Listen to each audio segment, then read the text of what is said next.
Hello everyone, welcome back to my YouTube channel. We are back at the renovation house and today's video is going to focus mostly on this railing makeover as well as just eliminating those existing wood tones that there still are in this house. We have some ledges that have that orangey wood finish. Obviously the railings are, a lot of the stairs have elements of that orangey wood finish that we don't want to remove, but we definitely want to change the look of it through paint, and that's what this video is going to be all about. Now, I've never actually made over railings before, but with some research, I realized that it's practically the exact same process as most of my furniture flips. So I want to make sure to take the right precautions to doing this makeover correctly so that it stands up to time and so that in the end it'll look really good and done professionally. Originally, I did think about replacing these railings, but it's a lot more expensive than I thought and it's just not in the budget. But just because we can't completely replace these doesn't mean that we can't make them look more modern. Like with all of my furniture flips, the very first thing that I focus on is cleaning, and this definitely needs to be cleaned down. It still has some popcorn ceiling remnants left on it, and there's also a lot of gunk just sitting on the top that is so gross I don't even want to touch it. So I want to make sure to get it cleaned real good. Let's go ahead and get started. So all of this brown stuff is that gunk that I was talking about. I have no idea what it is, but we're gonna get it removed. My first thing that I'm gonna try is just using this putty knife to scrape it all back. I am able to just like pick at it with my fingernails, so I think this will do the job.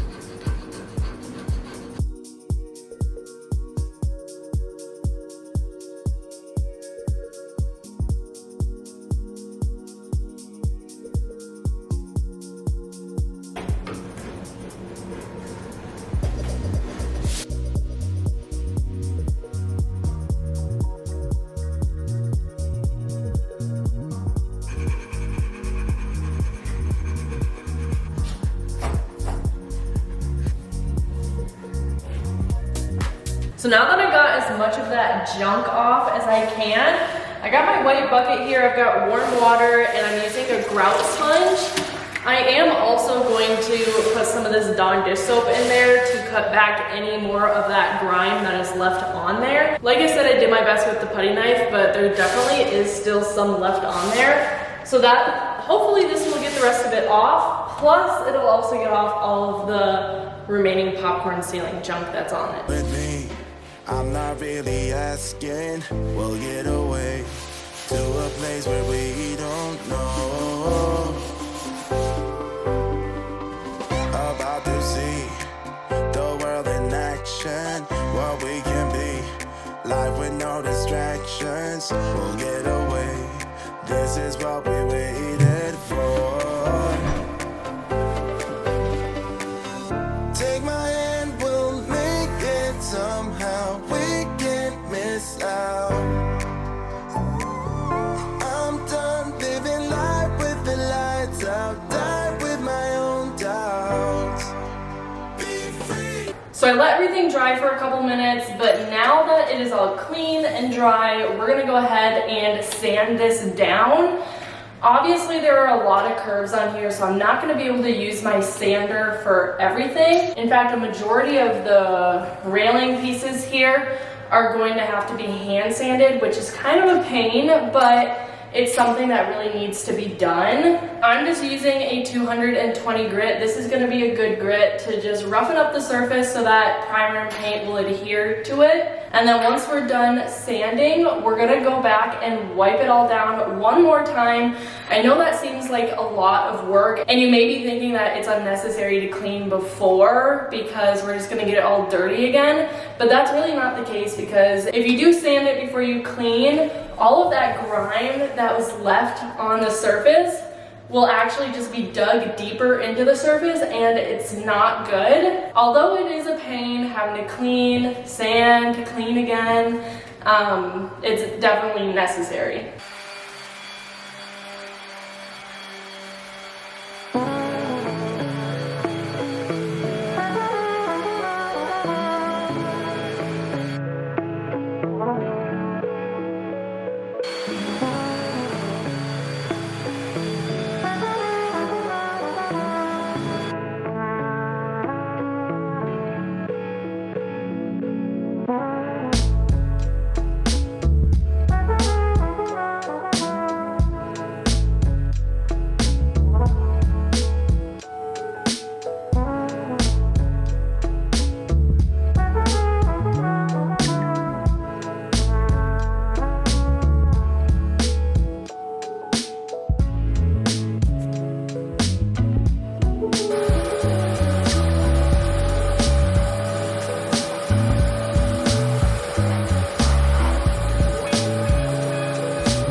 So now that I got this all vacuumed up, I'm gonna go back with that wet sponge and just clean it all back one more time like we talked about.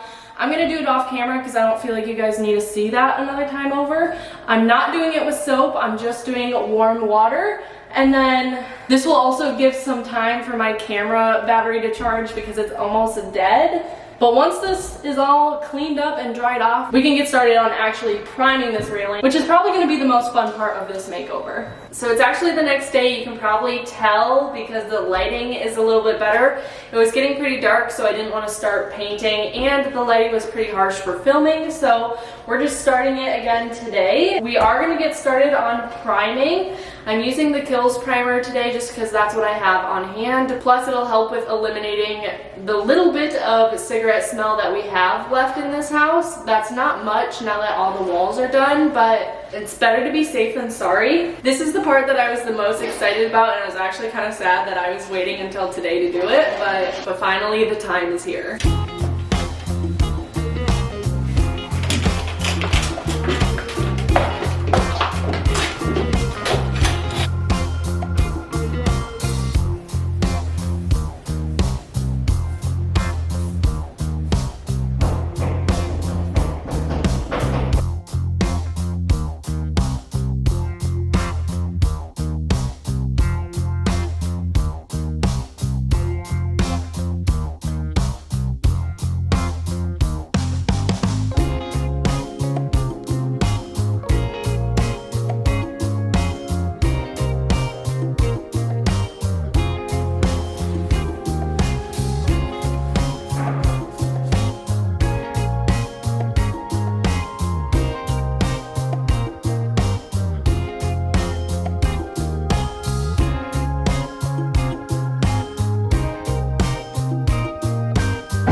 Alright, so another day has passed, which means that this primer is dry and it's ready for paint. Now the paint that I'm going to be using is Sherwin-Williams in the color Extra White. So these railings are actually going to be really, really white, which is what I'm going for. I think it's going to look great, especially when everything is done. They'll just pop more. I've actually used this paint on a lot of my furniture flips, so I'm expecting it's going to need 2 coats, maybe 3. I'm also debating if I should put a top coat on this railing. I've never done a railing before, so I'm not sure if that's something I should do or not. Honestly, I'm kind of thinking I'm going to. For now, let's just focus on getting this paint on because this is a process, let me tell you. If you've ever painted railings before, then you would know. Especially with all these spindles, it's kind of a little bit of a headache, but I'm just really excited to see what it looks like when it's done, and I think it's totally going to be worth all the work.